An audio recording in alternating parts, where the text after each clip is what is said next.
Welcome to SJ A Square Academy, SCRT, CATET, LPST, UPST based maths booklet.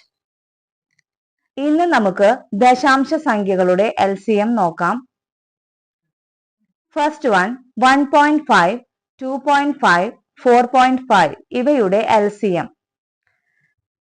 ഇതിലെ 1.5 point കഴിഞ്ഞിട്ട് ഒരു സ്ഥാനമാണുള്ളത്. അപ്പൊ നമുക്ക് ആദ്യം തന്നെ പോയിന്റ് മാറ്റി എഴുതണം.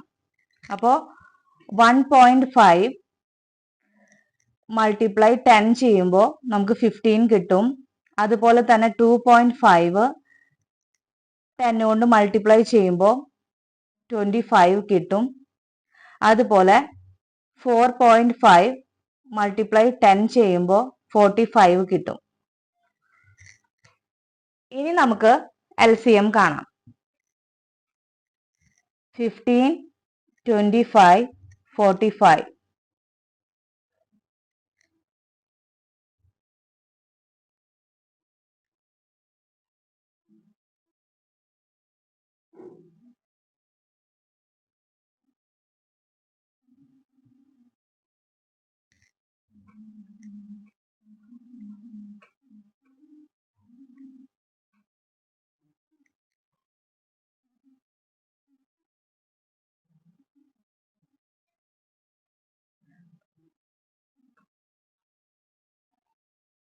അപ്പൊ നമുക്ക് 225 കിട്ടി LCM.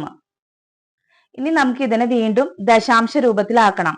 അപ്പൊ നമ്മൾ എന്തുകൊണ്ടാണോ നമ്മൾ ഗുണിച്ചത് ആ സംഖ്യ കൊണ്ട് തന്നെ നമ്മൾ ഹരിക്കണം.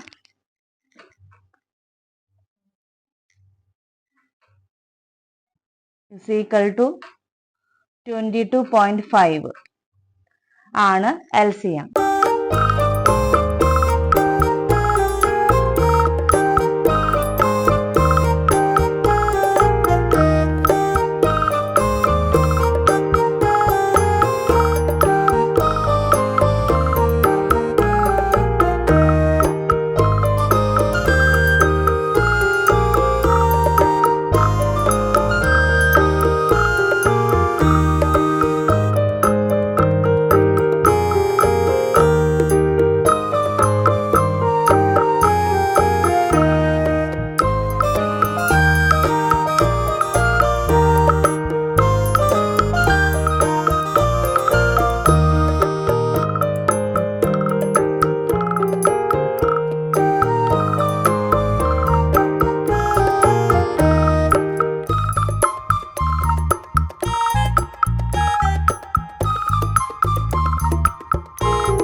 നെക്സ്റ്റ് നമുക്ക് പ്രീവിയസ് ക്വസ്റ്റ്യൻ നോക്കാം.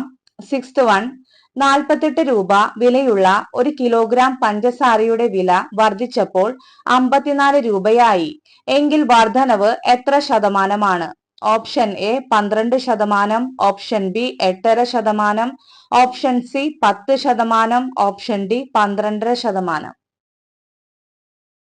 പഞ്ചസാരയുടെ വിലയിലെ വർധനവ്. 48 രൂപ വിലയുള്ള 1 കിലോഗ്രാം പഞ്ചസാര 54 രൂപയായിട്ടാണ് വർദ്ധിച്ചത്. അപ്പോ 54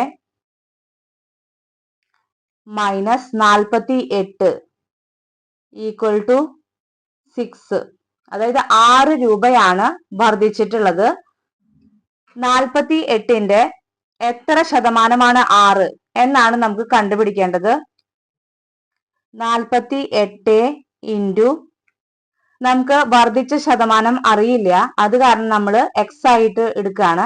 എക്സ് ബൈ 100, എക്സ് പെർസെൻറ്റേജ് ആയിട്ട് എടുത്തു, equal to 6. 48x equal to 6 into 100. 48x equal to 600, x equal to 600 by 48 equal to 12.5 ആണ്. അപ്പോൾ ആൻസർ ഓപ്ഷൻ ഡി 12.5% ആണ്. Thank U.